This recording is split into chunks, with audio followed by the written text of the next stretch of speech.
lokal nga kagamhanan sa San Carlos nang hatag og hinabang pinansyal ngadto sa mga biktima sa sunog sa Purok Nara, HC Rigor Street, Barangay 1 nga nahitabo niadtong niaging Marso 4 niining tuiga.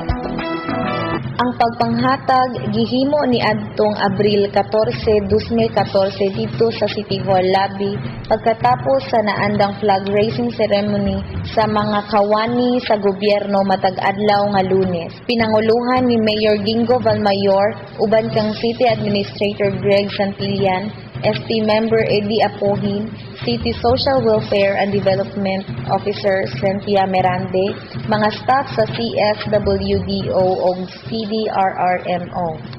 Ang maong salapi gikuha gikan sa 2011 Special Trust Fund sa Local Disaster Risk Reduction and Management Fund ug nauyunan sa gihimong unang quarterly meeting sa mga miyembro sa San Carlos City Disaster Risk Reduction and Management Council ni adtong Marso 17, 2014.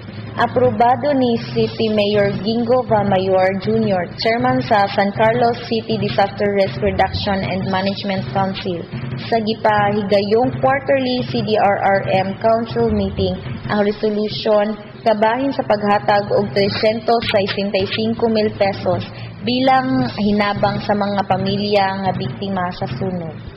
174 ka individual kung 61 ka pamilya ang naapektuhan.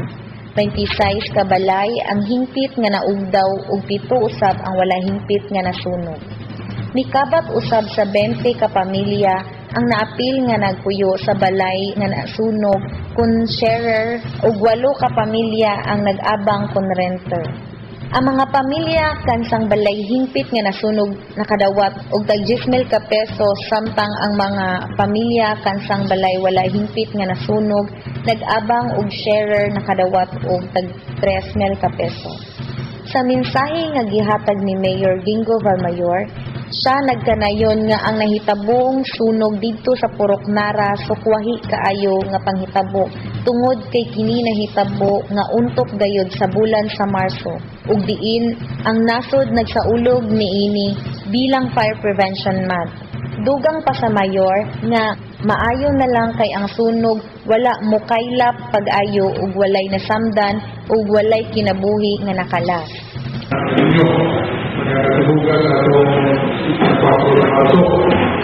Kulang kami sa Fire Prevention Month. Pagkalit namin ay out kung itong fire namin po sa itawag sa household. So, subok tayo na abot na ito. Dapat pinagin yung nakatiunsa sa ato ang tabong. Pagkahabat sa ating pamilya, pagkatapos sa ato ang komunidad, kapag maraming na ito mausap na maong usog sa inyo. Kabuhay na lang sa bilig kayo na ito. Kaya may report na walang pinabuhin na disgrasya tungkol sa maong